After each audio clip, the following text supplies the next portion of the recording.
সুপ্রিয় দর্শক মণ্ডলী, আমি অসময় টিভির পক্ষ থেকে আছি মশিউর রহমান আবির। আজকে আমরা দেখব চিপা পার্কে 16 ডিসেম্বর চিপা পার্কে কাপলরা কী করতেছে, আজকে কাপলদের চিপা পার্কে কী কাজ সেটা নিয়ে আজকের ভিডিও। আপনারা সমাজের সাথেই থাকুন। দর্শক মণ্ডলী, আমরা চিপা পার্কে আসছি। তো চিপা পার্কে একটা কাপলকে আমরা দেখতে পাইছি অলরেডি। একটা কাপলের কাছে আমরা যাই, চলেন দেখি কাপলটা চিপা পার্কে আজকে কী করতেছে। অসময় টিভি থেকে আসছি। আজকে তো 16 ডিসেম্বর, আপনারা নিশ্চয়ই জানেন। হ্যাঁ জানি। তো 16 ডিসেম্বর বাংলার জন্য একটা বিশেষ দিন। আজকের দিনে আপনারা এখানে কি করছেন? আমরা গল্প করছিলাম। ও আচ্ছা আচ্ছা, 16 ডিসেম্বর কী দিবস এটা জানেন আপনি? মানে এই হ্যাঁ স্বাধীনতা দিবস না আজকে? আজকে কি স্বাধীনতা দিবস? আপনি শিওর? মানে স্বাধীনতা দিবস, শহীদ দিবস।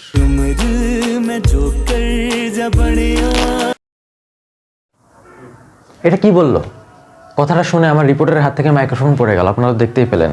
কিন্তু আমরা তাদের কাছে কৃতজ্ঞ থাকবো যে তারা আজকের দিনটাকে ভালোবাসা দিবস বানায়নি, তারা বলেনি যে আজকে ভালোবাসা দিবস।